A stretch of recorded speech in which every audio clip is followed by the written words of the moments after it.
जंगल में सर्दियों की आहट शुरू हो चुकी थी। ठंडी हवाएं चलने लगी थी।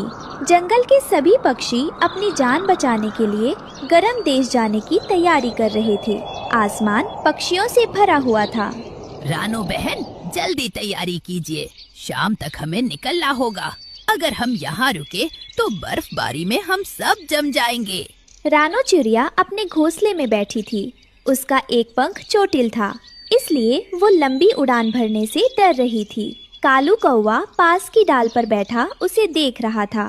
कालू भैया, आप तो जानते हैं कि कुदरत ने मेरे साथ क्या किया है। मेरा ये पंख अब मेरा साथ नहीं देता और जरा सी ऊंची उड़ान भरते ही इसमें तेज दर्द होने लगता है।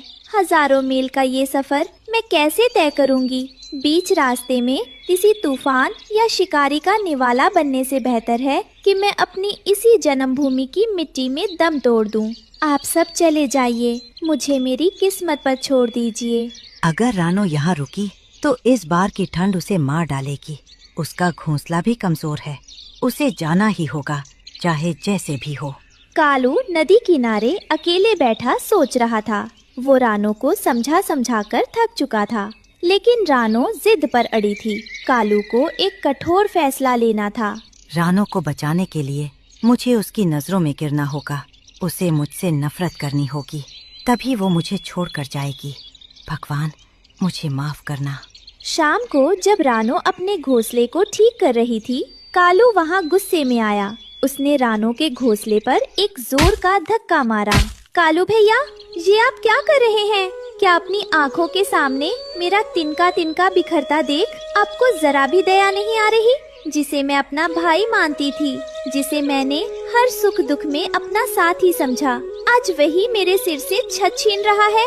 क्या एक मामूली से घोंसले के लिए आपकी सालों की दोस्ती इतनी सस्ती हो गई? आप मेरा घर नहीं, मेरा भरोसा तोड़ रही हैं। ये जगह मेरी है, मुझे सर्दियों के लिए बड़ा घर चाहिए। तुम यहाँ से भाग जाओ, मुझे तुम्हारी शक्ल नहीं देखनी। कालू ने रानो का पूरा घोंसला नीचे गिरा दिया। रानो जमीन पर गिर पड़ी। उसकी आंखों में आंसू थे।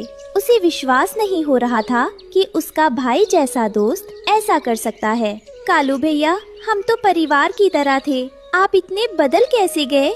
मेरे पास अब कोई छत नहीं है। परिवार? कैसा परिवार? मुझे सिर्फ अपनी जान की परवाह है। निकलो यहाँ से, वरना मैं तुम्हें चोंच मारूंगा।